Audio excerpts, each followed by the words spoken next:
students, welcome back to our class. We are going to start a new lesson today, that is atomic structure and chemical bonding. In this lesson, we will be studying about structure of atom and how a chemical bond is formed between those atoms. So let's start the session. First of all, we are going to discuss about that what is the need to make or study structure of atom. Many attempts have been made to know as to what is the ultimate particle of matter. In earlier it was deductible and it was not known that matter is made up of what. We know that universe is made up of two parts, that is matter and energy. And energy we know is can be transformed from one form to another, but this matter is made up of what? So the study is belonging to this thing, that matter is made up of. Idea of smallest unit of matter was first given by Maharshi Karnar in 6th century BC in India. According to him, matter consisted of indestructible minute particles called as parmanus. Okay, param means ultimate and anu means particle, now called as atoms. But it was the earliest theory, or you can say statement, regarding composition of matter, that it is made up of parmanus. But we know that these parmanus are also even destructible. There are subatomic particles, we know them. A parmanu doesn't exist in free state, rather it exists or combines with other parmanus to form a bigger particle known as anu, or now known as molecule. So parmanu will give rise to anu, that is atoms will combine to form molecules. There are different types of parmanus, each one of them exhibits specific properties. So these were earlier systems which were prevalent and were used to define atoms only. So these parmanus are nothing but atoms, and we know this very well that from that time only it was clear that the single atom of a particular element has its own specific characteristic. The Greek philosopher Democritus from 460 BC to 370 BC, he called the parmanus atom, which comes from the Greek word meaning indivisible. So Greek word for atom is meaning indivisible only, and Dalton also used this thing, and you can understand the history for the discovery of atom and its postulates, that how it has been signified, how it has been explained. But the first scientific theory about the structure of matter was given by John Dalton only in 1808. There were given many explanations regarding the discovery of atom and its composition, but the main scientific concept which is acceptable worldwide was given by John Dalton only in 1808, that is 18th century, and is known as Dalton's atomic theory only. Dalton also took the meaning of atom from the Greek word indivisible. He also called atom as indivisible particle.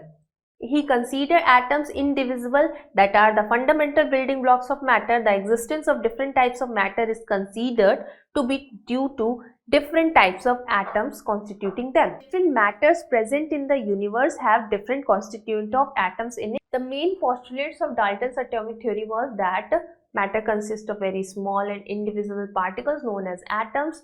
These postulates you need to remember as it is, because these are being asked in this form only. What are the postulates of Dalton's atomic theory? Atoms can neither be created nor be destroyed. The atoms of an element are alike in all respect, but they differ from the atoms of other elements. So the first 3 points explain that matter is consisted of very small indivisible particles, which we call atoms here. These atoms are not even created nor destroyed, and these atoms of a particular element is made up of similar kind of atoms only. Like oxygen element will have oxygen atoms, but it will differ from nitrogen atoms, right? And atoms of an element combine in small numbers to form molecules. So these small atoms will combine to form big molecule. Atoms of one element combine with the atoms of other element in a simple ratio to form molecules or compounds, and atoms are the smallest unit of matter that can take part in a chemical reaction.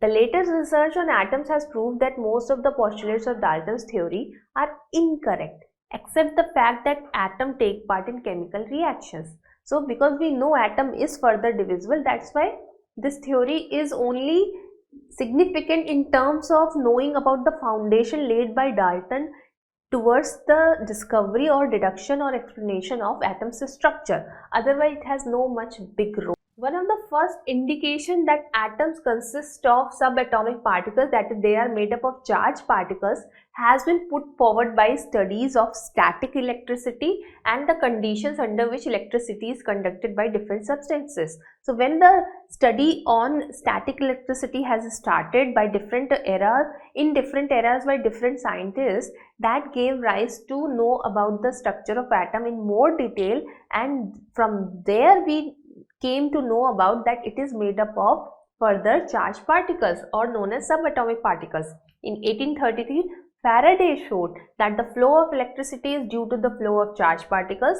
G.J. Stoney in 1874 first suggested the name electron for this electrically charged particle. However, it was J.J. Thomson who showed the existence of these charged particles and thus discovered electrons, negatively charged particles. So the discovery for electrons goes to J.J. Thomson because of his efforts and experiments, and not Stoney.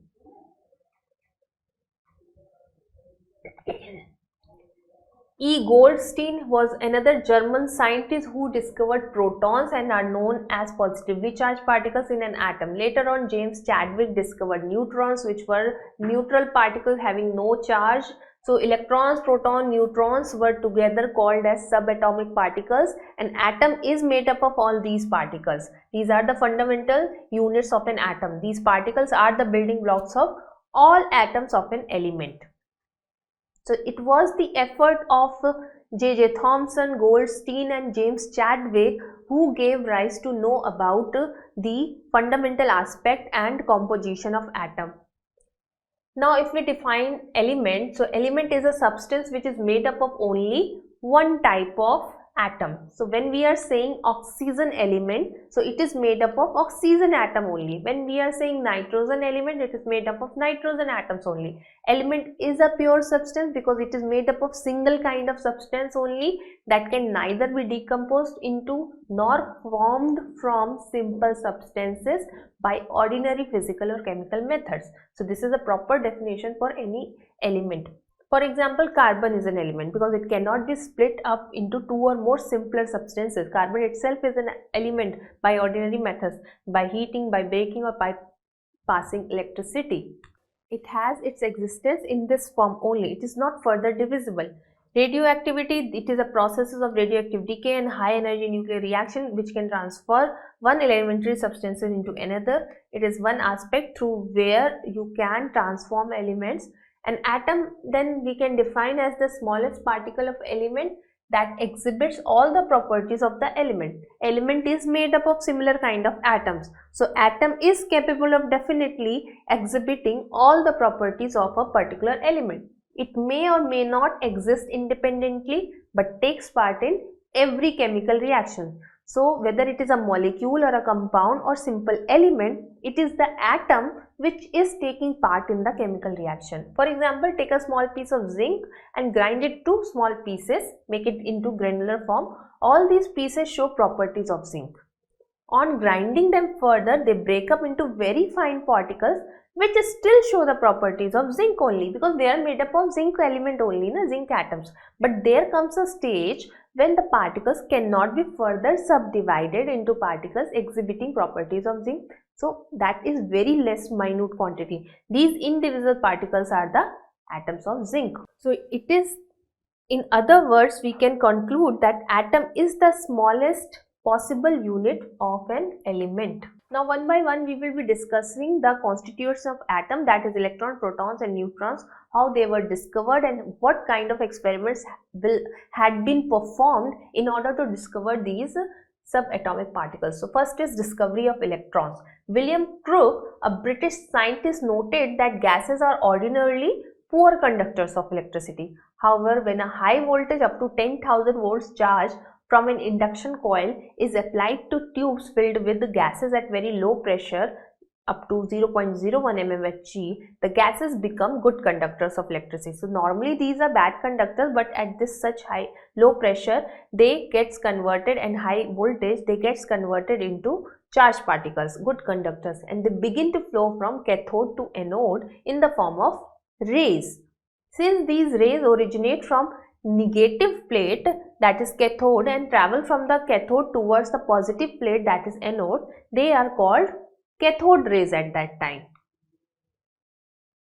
Later, J.J. Thomson studied the characteristics and the constituents of cathode rays, and the apparatus used by him is called a discharge tube. This is the diagrammatic representation for a discharge tube experiment done by J.J. Thomson, or is also known as cathode ray tube. So in this, he selected two sides in the discharge tube, that is one being attached to cathode plate and plus being attached to anode plate, and a gas is filled in it at a pressure 0.01 mm and high voltage 10,000 volt is applied. In that, when the voltage is supplied, the gas was found to be charged and was found to be flowing from negative side to positive side. A discharge tube is what? It is a hard glass tube fitted with two metal plates known as electrodes, that is cathode anode only, one of which is connected to the positive terminal of the battery known as anode, positive electrode, while other one is connected to the negative terminal of the battery and known as negative electrode. It has side tube through which gas can be pumped out by using vacuum pump to create the vacuum. So when electrical discharge of 10,000 volt is passed through gases at a very low pressure 0.01 mm, cathode rays were found to be produced. What are different properties of cathode rays? They travel from cathode to anode in a straight line, that is from minus to plus. They causes a greenish yellow fluorescence on a soda glass screen placed in the tube. These were the experiments being performed in order to know the nature of cathode rays, properties of cathode rays. They are affected by electric field and they were found to be inflected towards the positive field. So when they were deviating towards positive field, that means their nature itself was negative. So from there it was already concluded that they had negative sign and they deflected from the negative field. This shows that they carry negative charge. According to this, that the deflection of cathode ray in this diagram, you can understand these cathode rays are passing from the negative terminal of the battery and are deviating or deflecting towards the positive charge plate. So that means because we know opposite charges attract each other, so that means because we know positive is the charge plate, so obviously the nature of the cathode rays is negative. When a beam of cathode rays is made to fall upon hard metallic targets like tungsten, X-rays were produced. They penetrate through metal, they cause ionization of the gas through which they pass. So these were some of the properties of cathode rays being discovered. Further, the ratio of the charge to mass of the particles constituting cathode rays remains the same. E upon m was found to be 1.76 into 10 power 11 coulombs per kg, irrespective of nature of gas taken and of the metal forming the cathode. So whatever the gas being used, the charge upon size ratio for cathode rays were found to be fixed, 1.76 into 10 power 11 coulomb per kg. They produce the shadow of an opaque object placed in their path and make a light paddle wheel rotate also. That means it has mass also. Thomson concluded then cathode ray consists of negatively charged particles. Now we call them as electrons. The name electron meaning atom of the negative electricity, and it was given by Johnson Stoney. These negatively charged particles are integral part of all atoms. Electrons have both definite mass and definite electric charge, both of which are independent of nature of the gas in the discharge tube. What are the properties of electrons then? Electrons from all sources are alike. They have identical mass. They are constituent part of all atoms. Mass of an electron is 1 by 1837. The mass of hydrogen atom, that is 9.1 into 10 power minus 31 kg is the value for the mass of electron. An electron carries unit negative charge of magnitude 1.6 into 10 power minus 19 coulombs. The electron is extremely small. Its radius is less than 1 into 10 power minus 15 meters. So these are some of the properties of electrons. An electron may be defined as a subatomic particle having a unit negative charge and a mass equal to 1 by 1837 of hydrogen atom, that is 9.1 into 10 power minus 31 kg only. It is denoted by the symbol -1 E naught. The superscript 0 represents its mass and subscript -1 represents its electric charge. Atoms are found to be electrically neutral, so they must contain in addition particles that are positively charged, right? Because we know atoms are neutral, so when we have discovered a negatively charged particle, that means now positively charged particles also exist. So experiments were done to know the nature of those positively charged particles. such that the total negative charge of the electron is equal to total positive charge of. This realization led to discovery of positively charged subatomic particles known as protons. When a high voltage current is passed through a gas taken in a discharge tube, electrical energy breaks up the atoms of the gas into negatively charged electrons and positively charged protons and are formed by the removal of one or more electrons from the gaseous atom. So this is the actually principle behind discharge tube experiment which led to the discovery of electrons and protons. So with this we will wind up the session where we have covered the discovery of atoms and different experiments performed to know the existence of subatomic particles. We have covered the discovery of electrons and which is done by J.J. Thomson and William Crookes experiment. We will discuss ahead in the sessions how protons are now discovered because these electrons are negatively charged, so obviously positively charged particles are present and we know their existence and that constitutes an atom neutral. So how those discoveries, what experiments were performed in order to know the discovery of protons, and they are also known as anode rays, electrons are known as cathode rays.